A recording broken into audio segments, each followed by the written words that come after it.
ஒரு சின்ன ஜெபம் பண்ணுவோம். இயேசுவின் நாமத்தினாலே பரலோகத்தின் தேவனை எங்களோடு பேசும், எங்களை உயிர்ப்பியும், தேவனுடைய ராஜ்யத்திற்கு நேராக எங்களை நடத்த பூர்ணமாய் அர்ப்பணிக்கிறோம். வழி நடத்துங்க, பேசுங்க, உயர்த்துங்க. இயேசு மூலம் ஜெபிக்கிறேன் ஜீவனுள்ள தகப்பனே, ஆமென். இப்போ சொல்லக்கூடிய ஆலோசனைகளையும் சத்தியங்களையும் தெளிவாய் புரிந்து கொள்ள வேண்டும். நான் பிரசங்கிக்க விரும்பலை, நான் ரொம்ப ஆள் சேர்க்கவும் விரும்பலை. நீங்கள் இயேசுநாதர் அவ்வளவு சத்தியங்களை போயிச்சு பிறகு கடைசியில் திரும்பி பார்க்கார், 12 பேர் தான் இருந்தாங்க, அதுலேயும் ஒன்று அவுட்டு. அதே மாதிரி நீங்கள் பவுல் வாழ்க்கையும் பார்த்தீங்கன்னா நிறைய ஊழியங்களை செஞ்சுட்டு கடைசியில் திரும்பி பார்க்குற பின்னால் ஒருத்தருமே இல்லை. நான் தனிமையாக ஆசியாவில் நான் தனிமையாக விடப்பட்டேன். இதை உயிருக்குயிராக நேசித்த தேமாலாம் விட்டுட்டு பணாசை பிடிச்சி போயிட்டான்னு வேதத்தில் எழுதியிருக்கு. அதனால் நன்றியோடு கூட துதிக்கிறேன் இயேசுவின் நாமத்தினால. ஒரு கிறிஸ்தவனுக்கு எது பாக்கியம்னா எவ்வளோ உபத்திரவப்படுங்களோ, எவ்வளவு சங்கடப்பட்டிருக்கீங்களோ, எவ்வளவு பிரச்சனைகளுக்குள்ளே பாடுகளுக்குள்ளே வந்திருக்கீங்களோ, அதில் தேவன் எப்படி நடத்தினார் அதுதான் உங்களுக்கு சொத்தே. அதுதான் எவ்வளவு இழந்திருக்கீங்க, எவ்வளவு சிலுவை சுமந்திருக்கீங்க, எவ்வளவு அவமானம் ஏற்றுக்கிட்டு இருக்கீங்க, எவ்வளவு தூரம் காயப்பட்டிருக்கீங்க இயேசு கிறிஸ்துவுக்காய். இதுதான் உங்களுடைய அல்லேலூயா ஒரு மேன்மையான ஒரு காரியம். அதனால் நன்றியோடு கூட துதிக்கிறேன் இயேசுவின் நாமத்தினால. இது எதிலிருந்து வருதுன்னா, நமக்கு அதிகாரம் கொடுத்திருக்கிறார். அந்த அதிகாரத்தினாலே நான் அந்த பூமியிலே பிசாசின் தாக்குதலையும் மனுஷருடைய தாக்குதலையும் அல்லேலூயா அவர் ஆசீர்வாதமாய் மாற்றி, ஆவிக்குரிய ஆசீர்வாதமாக மாற்றி நடத்துகிறார். நிறைய பேசக்கூடாது. பேசி பேசி பேசி பேச்சு பயங்கர மோசமான பிசாசின் சக்தி. அதே மாதிரி மைண்டில் அநேகர் பல குழப்பங்களை தூக்கி போட்டு இயேசுவை தூர விரட்டிடுவாங்க. அது அப்படியாகும், இது இப்படியாகும், அது அப்படி பேசியிருப்பான், இப்படி பேசியிருப்பான், அப்படி நடந்திருக்கும், இப்படி நடந்திருக்கும், இது இதுவாக்கும், அது அதுவாக்கும்னு பேசி பேசி யோசனை பண்ணி இயேசுநாதர் அவங்கள விட்டு விரட்டிடுவாங்க. ஆவியானுடைய தன்மை அவர்களுக்குள்ளே இல்லாமல் போனபடினாலே இந்த தேவன் தருகிற சுயாதீன ஆசீர்வாதத்தை இழந்து போவார்கள். சொல்லக்கூடியது தெளிவாக புரிஞ்சுக்கிட்டேன்னா உங்களுக்கு புரியும், இல்லைன்னா அது புரியாது. சுயாதீனம் என்பது தன்னிச்சையாய் தன் யோசனையின்படியாய் அல்லேலூயா நன்றியோடு கூட தன்னை ஆளும் தன்மை உள்ள காரியமாய் அந்த அல்லேலூயா நன்றியோ இந்த இப்படி எனக்குள்ளே இருந்து நான் சரியானபடி கிரியை செய்ய தேவ பலத்தை வாங்கி கிரியை செய்ய சத்தியத்தில் இந்த தேவ பலத்தை வாங்கி என் சுய இஷ்டத்தின்படி நடக்க, சத்தியத்தின்படி நடக்க, அதுதான் சுயாதீனம். அந்த நன்றியோடு கூட துதிக்கிறேன். அதில் நன்மை செய்வதற்கும் வாய்ப்பு இருக்குது, தீமை செய்வதற்கும் வாய்ப்பு இருக்குது. நீங்கள் தீமை செய்தால் காயமும், நன்மை செய்தால் ஆசீர்வாதமும் பெறுவார்கள்.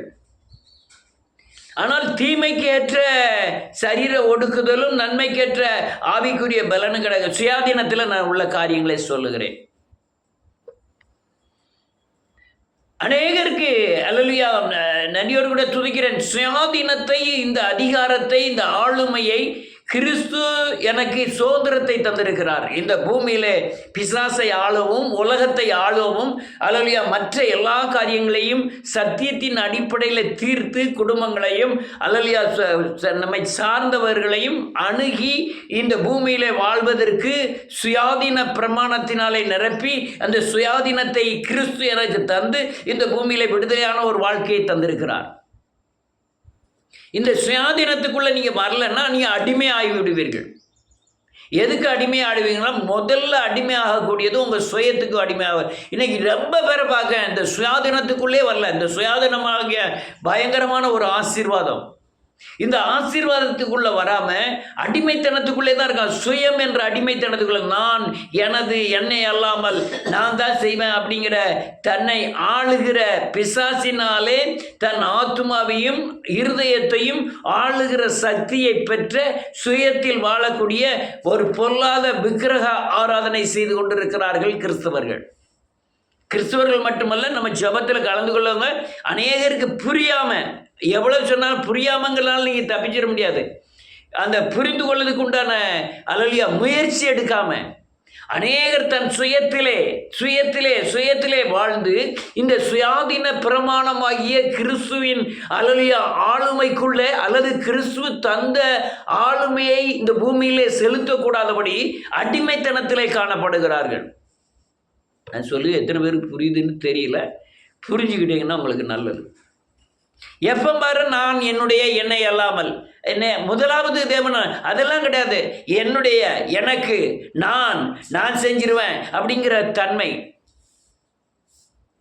எவ்வளோ காரியங்களை தேவனுக்காய் செய்தேன், ஆனால் ஒரு நிமிஷம் கூட நான் தேவனுக்காய் செய்தேன்னு நான் நினைச்சதே இல்லை. நான் ஓடி வந்த ஓட்டங்களில் பெரும்பகுதி அநேகர் ஓடலைன்னு உறுதியாய் சொல்ல முடியும். அல்லேலூயா. நீங்கள் கிறிஸ்துவை பின்பற்றுவது போல என்னை பின்பற்றுகள்னு பல காரியங்களில் சொல்ல முடியும். ஆனால் நான் சுயாதீனமாக இருக்கேன், நான் விடுதலையாக இருக்கேன். நான் தேவனுடைய எல்லாம் குறைவு நிறைய உண்டு. சரீரத்தில் பலவீனம் உண்டு, பொருள் தேவைகள் உண்டு, அல்லேலூயா, குடும்பத்தில் பிரச்சனைகள் உண்டு. எல்லாவற்றின் மத்தியிலே நான் கிறிஸ்துவின் ஆளுகையை பெற்று அதை இந்த பூமியில் சத்தியத்தின்படி ஆளுகை செய்து அதில் நான் சுயாதீனமாக இருக்கேன். ஆனால் இந்த சுயாதீனத்தை நீங்கள் பெற்றுக்கொள்ள வேண்டும் என்பதை தான் நான் இப்போ போதித்து கொண்டிருக்கிறேன். அநேகருக்கு அந்த தன்மை இல்லை.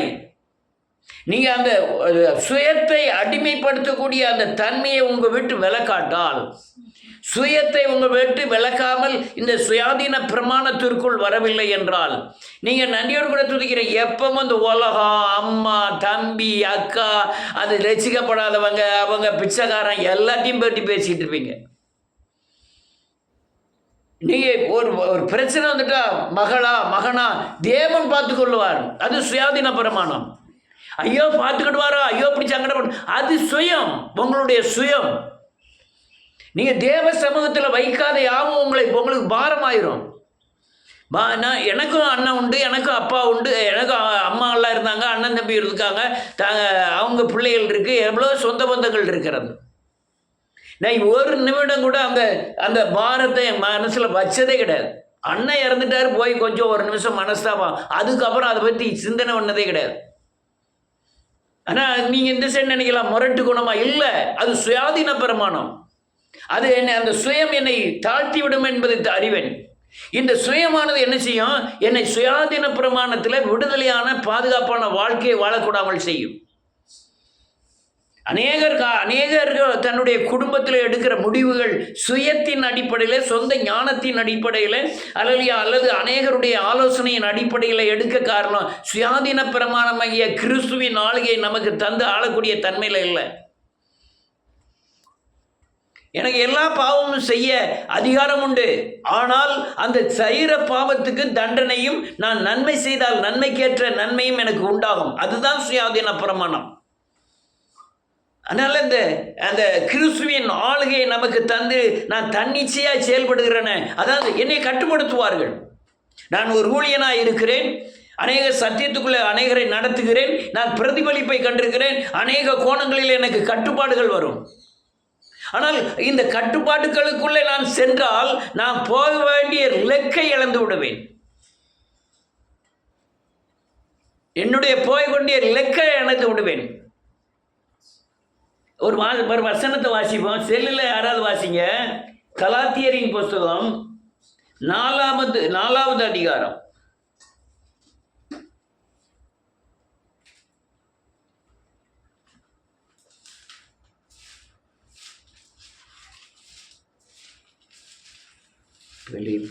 கலாத்தியர் 4வது அதிகாரம் 22வது வசனம் 23வது வசனம்.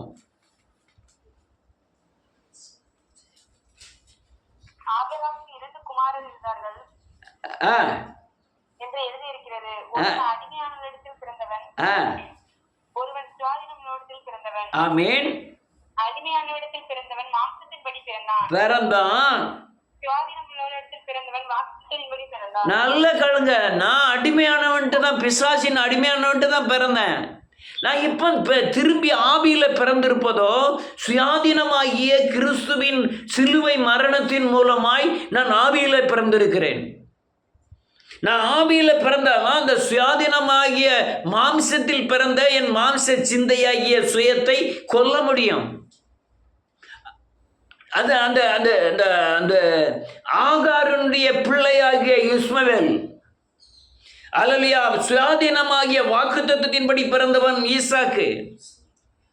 அதனால உங்களுக்குள்ள ரெண்டு பிறப்பு இருக்கிறது. நீங்கள் மாம்சத்தின்படி பிறந்தவர் சுயத்தின்படியோ சுபாவத்தின்படியோ, அல்லேலூயா, உலக மாம்சத்தின் அடிப்படையில் நீங்க பிறந்திருக்கீங்க. அது பிசாசின் ஆளுகைக்கு உட்பட்டது. நான் திரும்ப பிறந்தது சிலுவையில் இயேசு மரித்ததினால், என் பாவ சாபத்திற்காய் மரித்தார் என்று சொன்னதுனால இந்த மாம்சத்தின் கிரியையை சிலுவையில் அறைந்து விட்டு நான் திரும்ப ஆவியிலே உயிர்ப்பிக்கப்பட்டிருக்கிறேன். நான் இப்போ அடிமை இல்லை, நான் இப்போ அடிமை இல்லை, நான் இப்போ சுதந்திரவாளியாக இருக்கிறேன், வாக்குத்தத்தத்தின் பிள்ளை. எனக்கு அநேக வாக்குத்தத்தங்கள் உண்டு. என்னை ஆளுகிறவர் ஆளுகிறது என் சுயம் அல்ல, என்னை ஆளுகிறது இந்த பூமியின் சக்தி அல்ல, என்னை ஆளுகிறது கிறிஸ்து ஆளுகிறார். அப்போ நான் சுதந்திரவாளியாய் மாறுகிறேன். அதனால் ரொம்ப காரியங்கள் சொல்ல வேண்டியது நேராவது. அடுத்தால என்ன எழுதியிருக்கு வாசிப்போம். இந்த 29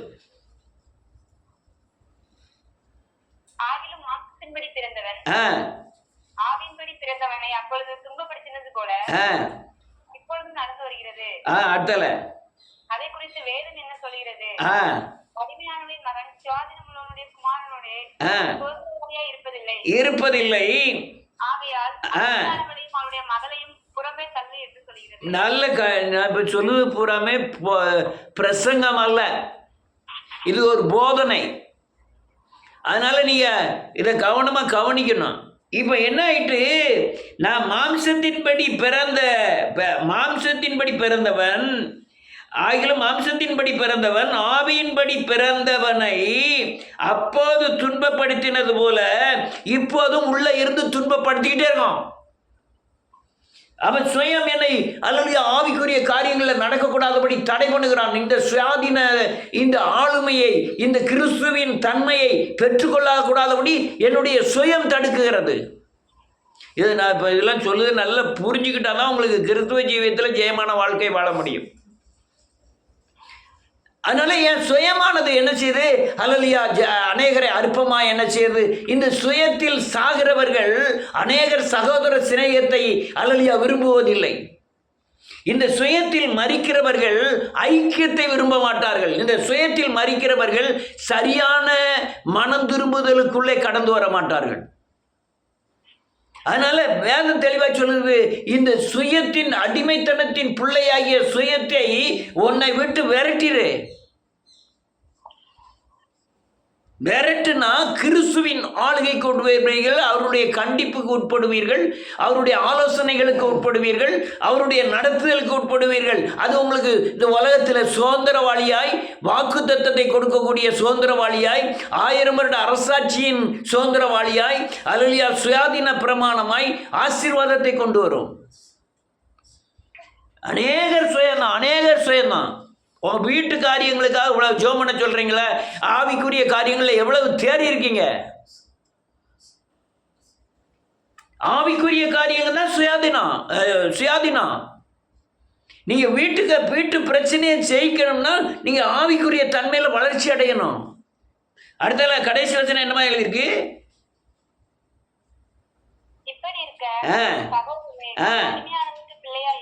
ஆமென். வேதம் சொல்லுது, அடிமையானவளுக்கு நான் பிள்ளை இல்லை. அந்த பிள்ளையா இருந்தமா செத்துட்டான். நான் ஆகாரின் பிள்ளையா தான் பிறந்தேன். நான் அவனை விரட்டி அடித்த பிறகு சுயாதீனம் உள்ள பிள்ளையா இருக்கிறேன். சுயாதீனம் கிறிஸ்துவின் ஆளுகைக்கு உட்பட்ட அல்லேலூயா, ஒரு பயங்கரமான ஒரு சக்தி. நீங்கள் உலகத்தை ஜெயிக்கணும்னா சுயாதீன ஆளுகைக்கு, சுயாதீன பிரமாணத்திற்குள்ள கிறிஸ்துவின் ஆளுகைக்குள்ளே நீங்கள் வரணும்.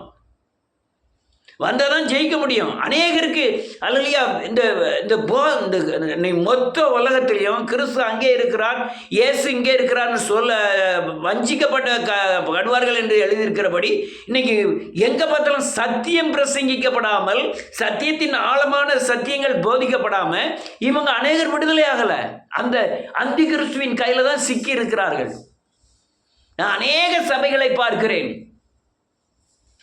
அந்தி கிறிஸ்துவின் கையில் சிக்கிதான் அவங்க விடுதலை அடையாமல் சின்ன பின்னமாகிறார்கள். நிறைய பேர் அந்த கிறிஸ்துவின் கையெல்லாம் இருக்கு. மனம் திரும்புதல், பாவ மன்னிப்பு, ரட்சிப்பு நீங்கள் அடைஞ்சாதான் சுயாதீன பிரமாணத்திற்குள், அதாவது கிறிஸ்துவின் ஆளுகையின் பிரமாணத்திற்குள் வந்து அவருடைய ஆலோசனையை பெற்று நீங்கள் தன்னிச்சையாக வாழ முடியும். உங்களை ஆளுகிறவர் கிறிஸ்து. அதனால நீங்கள் என்ன சுய உணர்வின்படி தன்னிச்சையாய் அல்லையா நன்றியோடு தன் உரிமையாய் தன் விருப்பத்தின்படி நீங்கள் அழகாக வாழ முடியும். நீங்கள் தன் உரிமையில் நீங்கள் தீங்கு செஞ்சீங்கன்னா தீங்குக்கு தகுந்த தண்டனையும், நீங்கள் ஆசீர்வாதம் பண்ணீங்கன்னா அல்லையா உண்மையாக நடந்தீங்கன்னா அதுக்கு உண்டான ஆசீர்வாதமும் கிடைக்கும். இது வந்து அடக்கி பிடிச்சி வாழக்கூடியது அல்ல. சிலர் அநேகர் கிறிஸ்துவஜியும் அப்படியே இறுக்கமாய் வாழணும்னு நினைப்பாங்க. நீங்கள் கிறிஸ்துவின் அல்லையா ஆளுமைக்கு வந்தீங்கன்னா நீங்கள் இறுக்கமாக ஓட வேண்டிய அவசியமே இல்லை. உங்களுக்கு தனி உரிமை கொடுக்கப்படுகிறது, அல்லையா தனி பலம் கொடுக்கப்படுகிறது, தன்னிச்சையாக நீங்கள் செயல்பட முடியும். அவங்களுக்கு போதிக்கிறதுக்கு ஆவியானவர் இருக்கிறார், உங்களுக்கு கண்டிக்கிறதுக்கு ஆவியானவர் உள்ளே இருக்கிறார். எல்லாம் உங்களை அந்த அல்லையா சுயாதீனத்தில் சுதந்திரவாளியாய் வாக்குத்தத்தங்களை சுதந்திரத்துக்கு கூட கொள்ளுகிற தன்மையாய் இயேசுவை போல மாற்றக்கூடிய தன்மையாய் கிறிஸ்துவங்களை நடத்துவார்.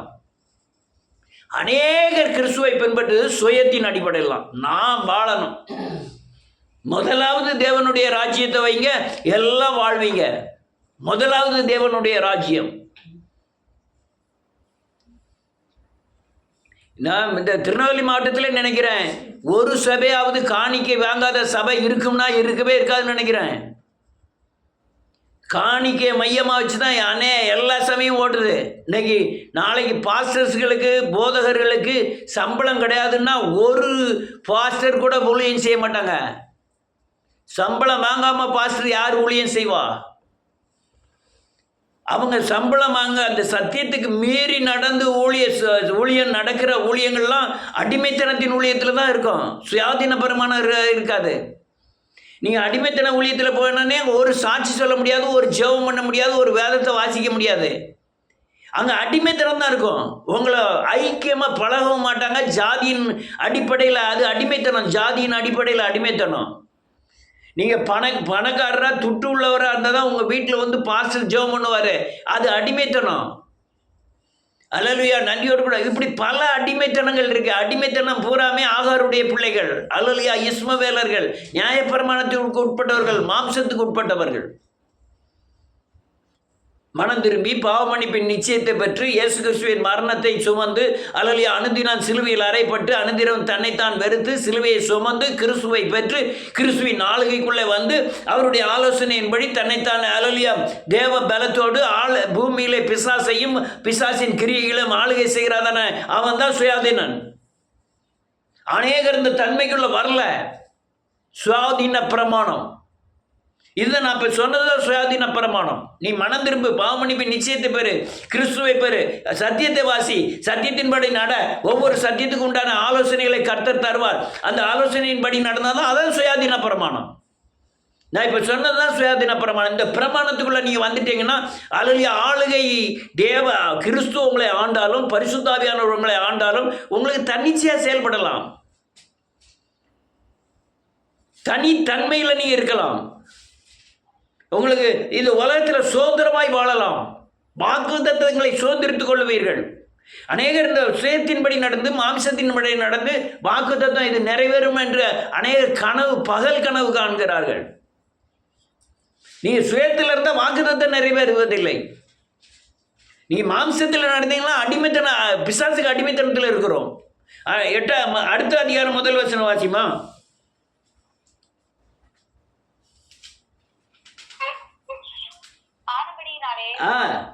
நீங்கள் மறுபடியும் அடிமைத்தனத்தின் விபத்துக்கு உட்படாமல் கிறிஸ்து நமக்கு உண்டாக்கின சுயாதீன நிலைமையை நினைத்துக் கொண்டிருங்கள். நீ வந்து தேறி வந்துட்டீங்க. திரும்ப போய் அடிமைத்தன நுகத்தில் போய் சுயத்தில் போய் அல்லது இந்த பிசாசின் ஆலோசனைக்கு உட்படாதீங்க. கிறிஸ்துவின் சுயாதீன பிரமாணத்திலே நீங்க இருங்க அப்படின்னு வேதம் சொல்லுது. அதனால இந்த பொல்லாத உலகத்தில் நீங்க ஜீவிக்கிறதுக்கு ஒரே வழி சுயாதீன பிரமாணத்துக்குள்ள வரணும். கிறிஸ்துவின் ஆளுகை, கிறிஸ்துவின் சத்தம் கேட்டு கிறிஸ்துவின் ஆலோசனையின்படி சத்தியத்தின்படி நடந்து சத்தியத்தை போதித்து சத்தியத்தினால அநேகரை விடுதலையாக்கி நீங்கள் அவருடைய ஆலோசனை பெற்று ஃப்ரீயாக வாழலாம். அநேகருடைய வாழ்க்கையை பார்த்துருக்கேன், நொந்து நொந்து நொந்து வாழ்க்கை வாழுகிறார்கள். எனக்கு வராத யுத்தமே கிடையாது, எல்லா யுத்தத்திலையும் நான் சமாதானமாக இருக்க தேவன் இந்த சுயாதீன பிரமாணம் எனக்கு உதவி செய்தது. எத்தனையோ நஷ்டங்கள், எத்தனையோ கஷ்டங்கள், எத்தனையோ பாடுகள், பிரச்சனைகள், சிலுவை சுமந்த காரியங்கள் எல்லாவற்றிலும் இந்த சுயாதீன பிரமாணமானது என்னை ஃப்ரீயாக இருக்க வைத்தது. பசிதான், பட்டினி தான், ஆனால் நான் ஃப்ரீயாக இருந்தேன். பயங்கரமாக நெருக்கப்பட்டேன், அப்பவும் நான் சுயாதீன பிரமாணத்தின் அடிப்படையில் அல்லையா ஃப்ரீயாக இருந்தேன். இந்த சுயாதீன பிரமாணம் உங்களை நீ தேவனுடைய புத்திரனாக்கி உங்களை தேவனுடைய புத்திரனுக்குரிய சுதந்திரவாளிய பங்கை இந்த பூமியில் உங்களுக்கு தரும். நீ தேவனுடைய புத்திரனா ஆன பிறகு தேவன் தன் புத்திரனுக்கு என்ன அதிகாரம் கொடுக்கணுமோ அதெல்லாம் கொடுக்கிறார். அநேகர் இந்த இப்போ சொல்லுதே எத்தனை பேர் புரியுறீங்கன்னு தெரியல. ஆனால் சுயாதீன பிரமாணத்துக்குள்ள வராத யாருமே, கிறிஸ்துவின் ஆளுகைக்கு உட்படாத யாருமே இந்த பூமியில் நீங்கள் புறஜாதியாக இருக்கும்போது, இந்துவாக இருக்கும்போது இருந்த விடுதலை கூட இந்த கிறிஸ்துவுக்குள்ளே வந்தவரை நீங்கள் அடைய முடியாது. நீங்கள் சுயாதீன பிரமாணத்துக்குள்ளே வந்தாதான், வேற வழியே இல்லை. அதுக்குள்ளே நீங்கள் கட்டுப்பட்டால் தான் நீங்கள் சரியான விடுதலை அடைய முடியும். நீங்கள் கோடீஸ்வரனாக இருக்கலாம், பெரிய படித்தவனாக இருக்கலாம், அதுக்கும் இதுக்கும் சம்மந்தமே கிடையாது. தேவனுடைய ஆளுகைக்கு உண்டான அல்லையா கிறிஸ்துவின் ஆளுகைக்கு உண்டான தேவ புத்திரனுக்கு ஆளுகைக்கு உண்டான இந்த அவருடைய அந்த எல்கைக்குள்ளே நீங்கள் வரணும். எனக்கு சத்தியம் தெரியாது, வேதம் இல்லை, நீங்கள் சரியான பாவ மன்னிப்பின் நிச்சயத்தை பெற்றாலே கிறிஸ்து உங்களுக்குள்ள சுயாதீன பிரமாணத்தை உங்களுக்கு கட்டளையிடுவார். இன்னொரு வசனத்தை வாசிப்போம். 1 கொரிந்தியர் புத்தகம் 7வது அதிகாரம் 22வது வசனம்.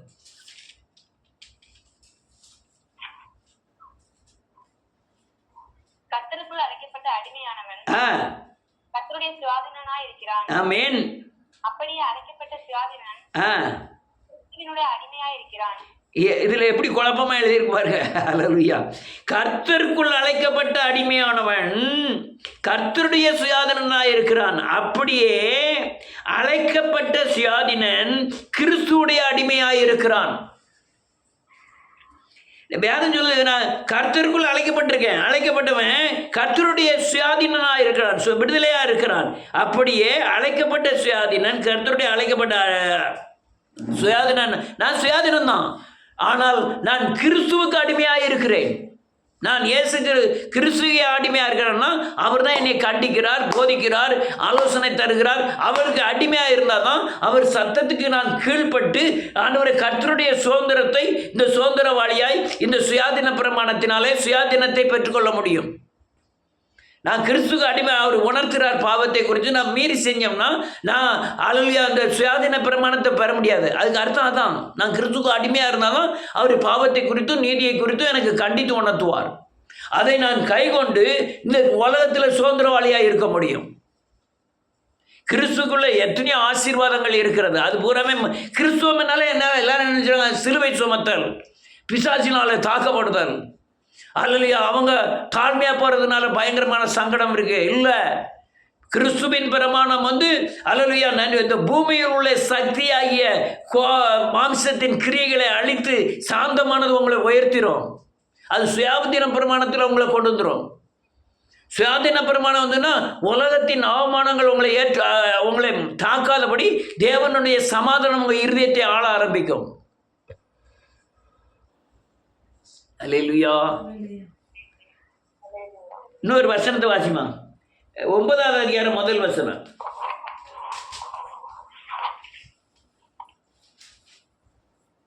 நான் அப்போஸ்தலன் அல்லவா? ஆமென்.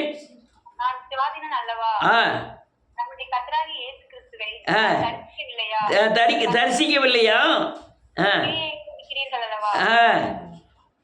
வேதம் சொல்லுது, நான் ஒரு நிமிஷம், நான் சுயாதீனன் அல்லவான்னா நான் சுயாதீனனாக இருக்கிறேன், கர்த்தராகிய இயேசு கிறிஸ்துவை தரிசிக்கிறேன், நான் என் நான் அப்படி தரிசிக்கிறதுனால நீங்கள் எல்லாம் என் சுயாதீன பிரமாணத்தினாலே நான் உங்களை விடுதலை ஆக்கி இருக்கிறேன்.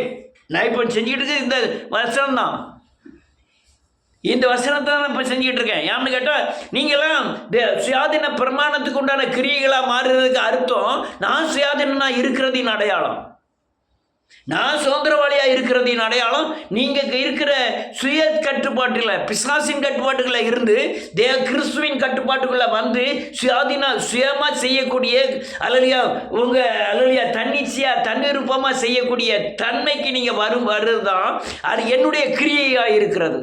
அழகா சொன்னான் பவுல், நான் சுயாதீன, நான் அப்போஸ்தலன், ஆனால் கிறிஸ்துவின் இயேசு கிறிஸ்துவுடைய நான் தரிசித்ததுனால கர்த்தருக்குள் நீங்களெல்லாம் உங்களை சுயத்தின் அடிமையிலிருந்து பிசாசின் அடிமையிலிருந்து இந்த சுயாதீன பிரமாணமாகிய சுதந்திரத்திற்குள்ள கிரியைகளினாலே நான் வெளிப்படுத்தி இருக்கிறேன் அப்படின்னு பவுல் சொல்லுகிறார்.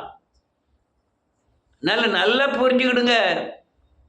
இன்னும் நாம் எல்லாம் கேட்டுட்டு திரும்பவும் உலகத்திலே இருக்கணும்னு நினச்சோம்னா நம்ம அடைய வேண்டிய லெக்க அடைய மாட்டோம். அந்த பூமியில் அநேக காரியங்கள் நீங்கள் விடுதலை அடைந்தால் தான் பரலோக ராஜ்யத்துக்குள்ளே பிரவேசிக்க முடியும். அதேபோல் இன்னொன்று, பூரணமாய் நீங்கள் விடுதலை அடைந்தால் தான் பிசாசின் தாக்குதலிருந்து நீங்கள் விடுதலை அடைய முடியும். சத்தியத்தை சரியான புரிஞ்சுக்கிடுங்க. அதுக்கப்புறம் உங்களை உலகம் தாக்குவதில்லை. நீங்கள் அடுத்த படிக்கு போக வேண்டியது இருக்குது.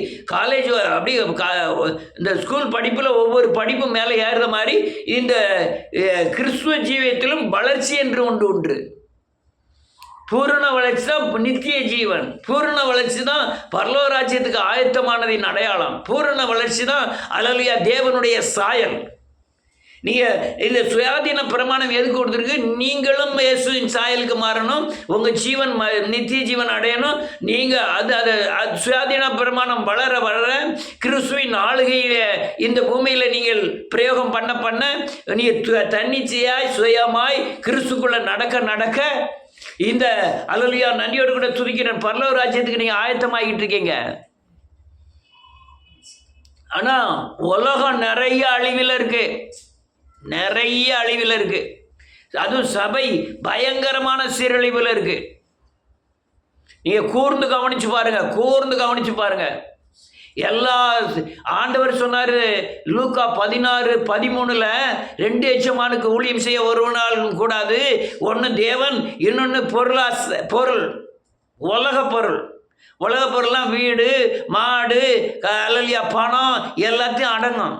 நீங்கள் அல்லேலூயா ஊழியங்களே இந்த பணத்தின் அடிப்படையில் தான் நடக்குது. எங்கே பார்த்தாலும் அந்த பேங்க் பாஸ்புக்கு அது இதுன்னு தான் பாஸ்புக் நம்பர் போடுதாங்க. நீங்கள் ஜிபே பண்ணுங்கள், ஃபோன்பே பண்ணுங்கன்னு தான் சொல்கிறாங்களே தவிர நான் உங்களுக்கு தாரம்னு சொல்லவே இல்லை. எந்த ஊழியமாவது உங்களுக்கு கஷ்டப்படுகிறவர்கள் இருந்தாங்கன்னா என்கிட்ட சொல்லுங்கள், நான் ரூபா அனுப்புதேன்னு யாராவது சொல்கிறாங்களா? சொல்கிறது கிடையாது. அநேகர் மதிக்கிறதும் கிடையாது. அதனால் நீங்கள் சுயாதீன பிரமாணத்துக்கு வந்தாலும் எல்லாம் புரியும். இது அந்த தேவனுடைய ஆளுகைக்கு உட்பட்டு ரொம்ப ஃப்ரீயாக இருக்க கற்றுக்கொள்ளுங்கள். 100 வசனத்தை வாசிமா 10வது அதிகாரம் 29வது வசனம். உன்னுடைய மனசாட்சியை குறித்து நான் இப்படி சொல்லாமல் மற்றவனுடைய மனசாட்சியை குறித்தே சொல்லுகிறேன். என் சுயாதீனம் மற்றவனுடைய மனசாட்சியினாலே குற்றமா எண்ணப்பட வேண்டும் பண்ணுவதென்ன? பண்ணக்கூடாதுங்காரு. நான் என்னுடைய சுயாதீனபரமான என்னை அடுத்த மனசாட்சி வந்து என்னை குற்றமாக நினைக்கப்படாது. அநேகர் என்னை மேன்மையாக நினைக்கணும். அநேக ஆத்துமாக்கள் எனக்கு ஃபோன் பண்ணுவது உண்டு. பிரதர், உங்கள்கிட்ட கொஞ்ச நேரம் பேசிக்கிட்டு இருந்தால் எனக்கு விடுதலை மாதிரி தெரியுது, என் கஷ்டங்களை சொன்னால் விடுதலை மாதிரி இருக்குது, நீங்கள் ஜெபம் பண்ணால் எனக்கு விடுதலை தெரியுது அப்படின்னு என்கிட்ட நேர்லேயே சொல்லியிருக்காங்க. எத்தனை பேர் சொல்லியிருக்காங்க?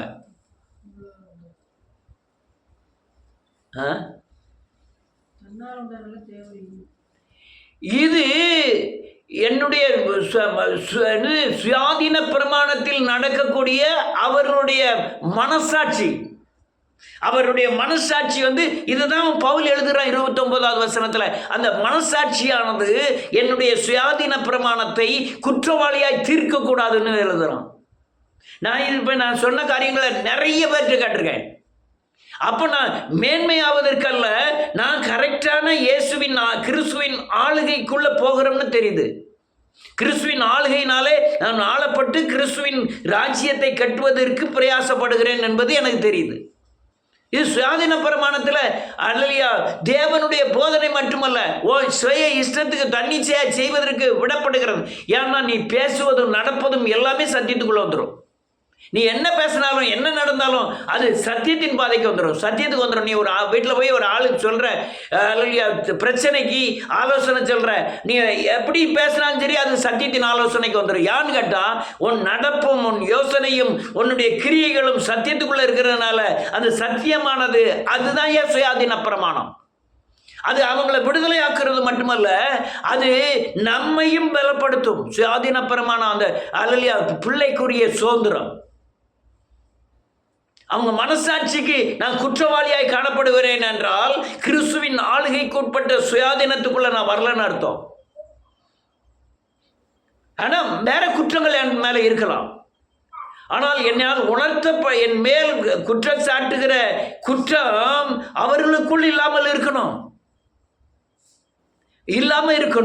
அவங்க பண்ற குற்றத்துக்கு உண்டான அவங்க எப்படி பெற்றவர் அது அவங்க காரியம். அது எப்பேற்பட்டதுனாலும் எனக்கு தெரிய அது சத்தியத்துக்கு மீறுதா இருந்துன்னா நான் சுய உணர்வுக்குள் போய் அனுதின சுய உணர்வுக்குள் வர வேண்டும். அனுதினம் தன்னைத்தான் ஆராய வேண்டும்.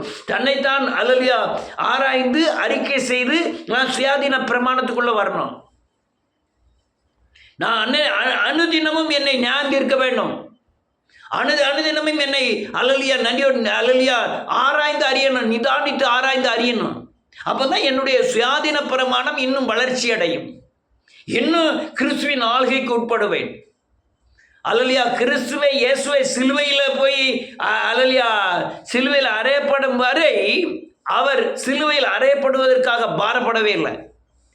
யாம்னா அவர் சுயாதீன யாம்னா கிறிஸ்துவ நான் ஒன்றாக இருக்கிறோம். கிறிஸ்து என்ன சொல்லுகிறாரோ அதை செய்கிறேன். அப்படி அந்த சுதந்திரத்தில் இருந்ததுனால அவ்வளோ பெரிய பாரமும் கூட அவர் அழுத்தல.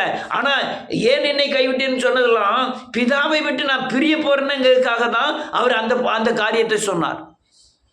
என் பாத்திரம் என்னை விட்டு நீங்க கடவுது என்று சொன்னார். இப்போ புரிஞ்சிருப்பீங்கன்னு நினைக்கிறேன். இதெல்லாம் தான் காரியம். இன்னும் ஒரே ஒரு வசனம் வாசித்து முடிப்போம். 12வது அதிகாரம் 1 கொரிந்தியர் 13வது வசனம்.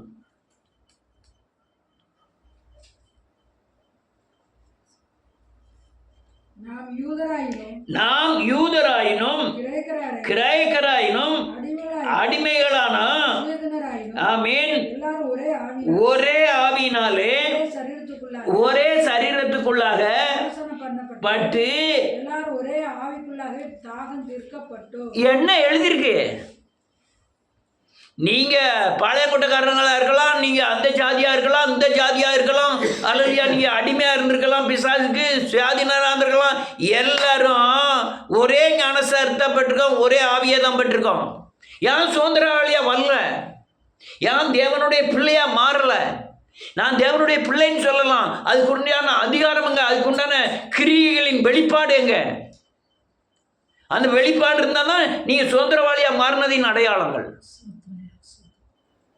எத்தனையோ பேர் அழகா பாட்டு படிக்க காட்டிருக்கேன், அழகா பிரசங்கம் பண்ண காட்டிருக்கேன், பக்தியின் பேசத்தை தான் பார்த்தேனே தவிர இந்த வேத சத்தியத்தின் அடிப்படையில் உள்ள வெளிப்பாடை காணவில்லை. அல்லேலூயா. அதனால நான் சொல்லுவது புரிஞ்சுக்கிடுங்க.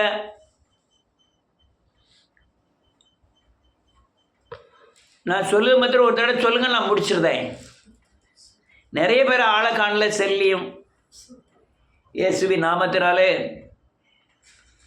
ஒரு மனிதன் சொல்லுங்க, அல்லது இப்படி சொல்லுங்க, ஒரு ஆத்மா மனம் திரும்பி பாவ மன்னிப்பின் நிச்சயத்தை பெற்று பிசாசின் அடிமைத்தனத்தில் இருந்து விலகி தேவனுடைய சுயாதீன பிரமாணத்திற்கு வர வேண்டுமே ஆனால் மனம் திரும்பின உடனே பெறக்கூடிய பரிசுத்தாவியின் கண்டிப்புக்கும் போதனைக்கும் உட்பட்டு வேத வசனத்துக்கு கீழ்ப்படிந்து அவருக்கு பூரண இருதயத்தோடு இணங்குவோமானால் அவர் நமக்கு இந்த பூமியிலே சுதந்திரவாளியாய் நம்மை மாற்றுவார்.